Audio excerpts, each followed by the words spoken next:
샬롬, 복된 수요일입니다. 오늘 하나님의 말씀으로 하루를 시작하는 여러분의 삶에 주의 은혜와 평강이 가득하기를 주의 이름으로 축복합니다. 함께 나눌 말씀은 요한복음 13장 18절부터입니다. 나는 너희 모두를 가리켜서 말하는 것이 아니다. 나는 내가 택한 사람들을 안다. 그러나 내 빵을 먹는 자가 나를 배반하였다 한 성경 말씀이 이루어질 것이다. 내가 그 일이 일어나기 전에 너희에게 미리 말하는 것은 그 일이 일어날 때에 너희로 하여금 내가 곧 나임을 믿게 하려는 것이다. 내가 진정으로 너희에게 말한다. 내가 보내는 사람을 영접하는 사람은 나를 영접하는 사람이요, 나를 영접하는 사람은 나를 보내신 분을 영접하는 사람이다. 예수께서 이 말씀을 하시고 나서 마음이 괴로우셔서 환히 드러내어 말씀하셨다. 내가 진정으로 너희에게 말한다. 너희 가운데 한 사람이 나를 팔아 넘길 것이다. 제자들은 예수께서 누구를 두고 하시는 말씀인지 몰라서 서로 바라다 보았다. 제자들 가운데 한 사람, 곧 예수께서 사랑하시는 제자가 바로 예수의 품에 기대어 앉아 있었다. 시몬 베드로가 그에게 고갯짓을 하여 누구를 두고 하시는 말씀인지 여쭈어 보라고 하였다. 그 제자가 예수의 가슴에 바싹 기대어 주님, 그가 누구입니까? 하고 물었다. 예수께서 대답하셨다. 내가 이 빵 조각을 적셔서 주는 사람이 바로 그 사람이다. 그리고 그 빵 조각을 적셔서 시몬 가룟의 아들 유다에게 주셨다. 그가 빵 조각을 받자 사탄이 그에게 들어갔다. 그때 예수께서 유다에게 말씀하셨다. 네가 할 일을 어서 하여라. 그러나 거기 앉아있는 사람들 가운데서 아무도 예수께서 그에게 무슨 뜻으로 그런 말씀을 하셨는지를 알지 못하였다. 어떤 이들은 유다가 돈자루를 맡고 있으므로 예수께서 그에게 명절에 그 일에 있을 물건을 사라고 하셨거나 또는 가난한 사람들에게 무엇을 주라고 말씀하신 것으로 생각하였다. 유다는 그 빵 조각을 받고 나서 곧 나갔다. 때는 밤이었다. 아멘.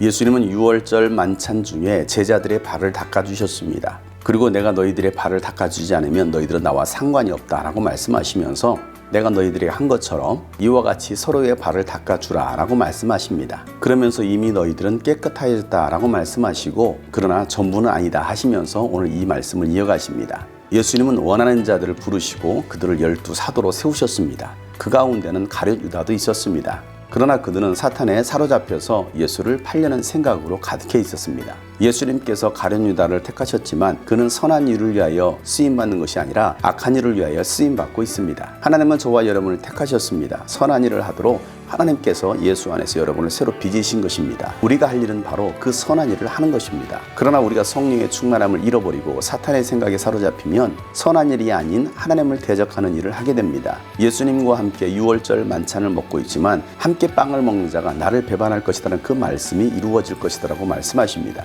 이 말씀은 시편 35편 19절에 있는 말씀입니다. 그 말씀이 이루어지기 전에 누가 팔자인지를 예수님께서 말씀해 주시는 것은 그들로 하여금 예수님이 바로 하나님이시라는 것을 알게 하시려는 것입니다. 내가 곧 나다라고 말씀하셨던 것을 믿게 하려는 것입니다. 내가 곧 나다라는 이 표현은 하나님께서 하나님을 소개할 때 쓰는 표현이라고 했습니다. 예수님이 아무리 하나님의 아들이라고 하나님 자신이라고 말씀하지만 제자들조차도 믿지 못했습니다.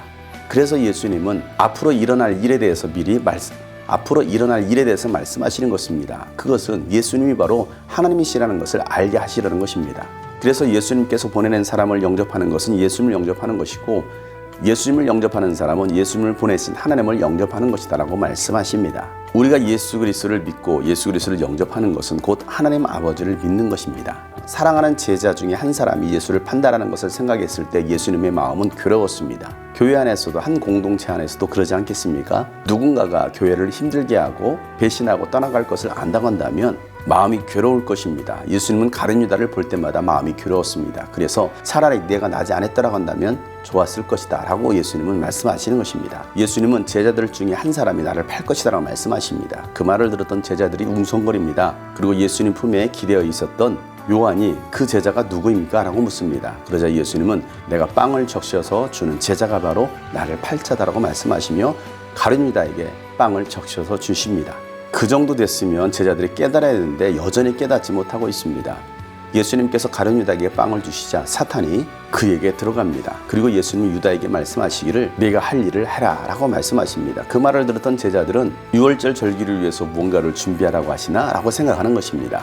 예수님 말씀하셨던 준비는 바로 예수를 팔아넘기려는 준비인 것입니다. 다른 제자들은 전혀 깨닫지 못하고 있습니다. 유다 또한 마찬가지입니다. 사탄의 생각에 사로잡히니까 예수님의 말씀을 듣고서도 전혀 깨닫지 못하고 오히려 이제는 그 일을 하러 나갑니다. 때는 밤이었습니다. 유다는 영적으로 깊은 밤으로 들어가는 것입니다.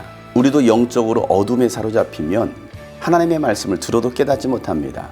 노골적으로 말씀해 주셔도 전혀 깨닫지 못하는 것입니다. 가룟 유다가 깨달았다고 한다면 자신의 죄를 돌이키고 회개했을 것입니다. 그러나 전혀 깨닫지 못하고 있습니다. 그래서 결국 저주받은 인생이 되고 마는 것입니다. 사랑하는 여러분, 여러분의 영혼의 때는 낮입니까? 밤입니까? 영적으로 깊은 밤 가운데 거하지 마시고 낮 동안에 주님과 함께 일할 수 있는 저와 여러분 되시기를 주 이름으로 축복합니다. 주님께서 오늘도 이와 같이 말씀해 주신 것은 깨달으라고 우리가 말씀하시는 것입니다. 미리 준비하라고 말씀하시는 것입니다. 말씀을 듣고 깨닫는 자가 되어야 되지 어리석게 깨닫지 못하고 사탄에게 사로잡혀서 악한 일을 행하는 자들이 결코 되어서는 안 되는 것입니다. 오늘도 주님의 음성을 듣고 그 뜻에 순종하며 살아갈 수 있는 복된 하루가 되기를 주 이름으로 축복합니다. 샬롬.